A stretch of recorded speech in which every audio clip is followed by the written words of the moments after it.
Hey manifester, have you ever struggled between making choices because you were uncertain of which one was the right choice? Personally, I have struggled with this to the point where I was hesitant of making any choice at all. So that ended up being not making a choice and not acting upon anything because I was uncertain of the path ahead. So plan A or plan B and what the results will yield. Well, in this I Learned series, we're going to take a look at an audience member asking the very question that I've been struggling with to Bashar, and Bashar is a channeled entity through Darryl, Anka. So let's take a look at what he has to say and stay tuned to the end so we could wrap it up together. All right. There are two distinct voices trying to guide my actions. Not trying. Well, one's telling me, hey, do this, and the other is telling me, hey, do that. Yes. And I'm having a hard time knowing. Does one excite you more than the other? Do you have more capability of acting on one more than the other? You know, sometimes it'll be really simple, like yesterday, hey, sit here, and the other says, hey, sit over there, and it's not a big deal, but it's bothering me that there are two choices, and why can't one just say sit here and the other says, yeah, okay, sit there? So you're asking for more limitation? No, not limitation, just guidance onto how to No, you're asking for more limitation. You're saying, don't give me a choice. Just tell me what to do. That's what you're doing. Don't give me a choice. You want to limit your choices. I just don't know if I can trust. And sometimes I feel you don't like trust crazy. yourself. You don't trust yourself. But it makes me feel crazy, like voices are telling me what to do, and I know it's not. But voices tell us things all the time. But you know which one to go with. And how do I know that? I don't know how. Yes, you do. How do I know that? The one that excites you the most? It's more than that. You want a hint? Yes. Even though you may be engaging with other beings, all the voices come from you. Because you have to create your version of them in order to experience them in your reality.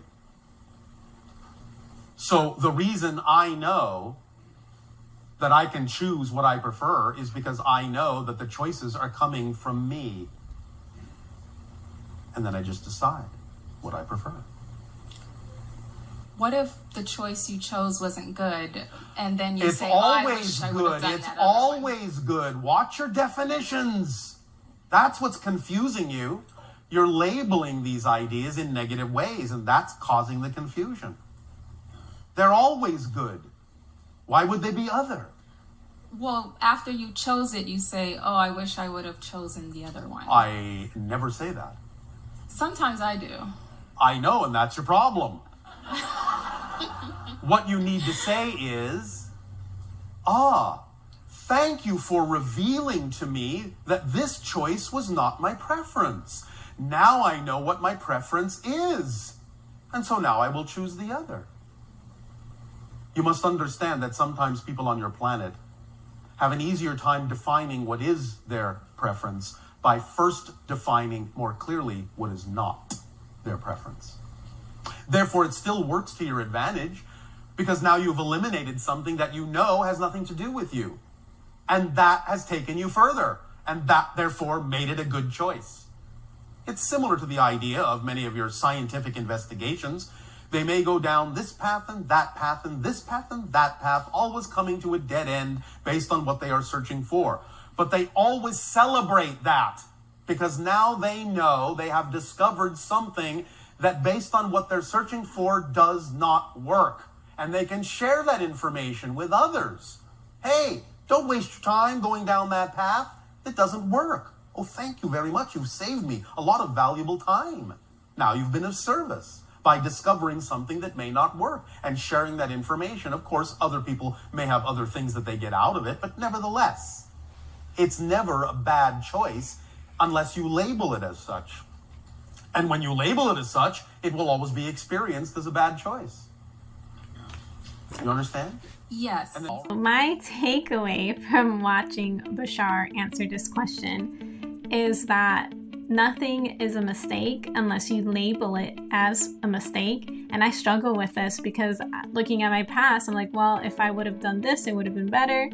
And we don't know that for certain. If we would have changed our decisions, if it was 100% certain that it would have been better. There's nothing absolute that's guaranteed like that, because it could have triggered something else, and then something, unpredictable might have happened.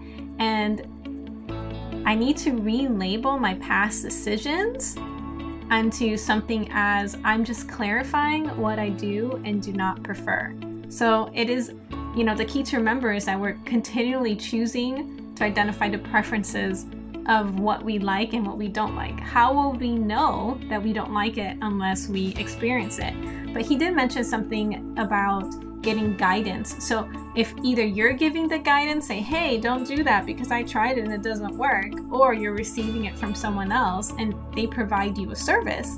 And I love that even more. I'm always trying to figure out, authentic, psychics, people with natural abilities to kind of tap into my future and to guide me and say, hey, if I do this YouTube channel, is it going to yield results? Am I going to have a great audience that are drawn to this manifesting content? And is it going to be successful? Because if not, I might as well stop making these videos and these episodes. So I actually have an appointment coming up in June. And I'm always curious about that because, to be honest, he says nothing is a waste of time. But, I see life on this planet being limited and it's precious, right? Because, it ends and we don't know when it will end. It could end any given day. So if I could sidetrack some of, all of the negative things, and I know it sounds a little bit dreamy that, hey, you can't live a life that's full of, happiness and bliss, but I just don't believe that. I think that we can create a life of happiness and bliss, despite, many others saying otherwise. But it is all within your belief system as well. So the primary goal is to always be in a state of alignment of following your bliss. He often says, choose the best feeling outcome. So if you have two choices in front of you, which one feels better? Which one can you act upon at that given moment? So even though maybe one of them might feel better, can you act upon it? Or is it reliant on other people or different circumstances? So I always feel like, whatever's in front of us for any given moment, and when we make a choice, which one feels better and which one can I act upon, is probably the key takeaway from Bashar's message on making the right choice, that there is no wrong choice to make. I'd love to know what you think about this in the comments below. And thanks for tuning in on this new I Learned series. I hope it was beneficial to you, and I will see you next time. Bye.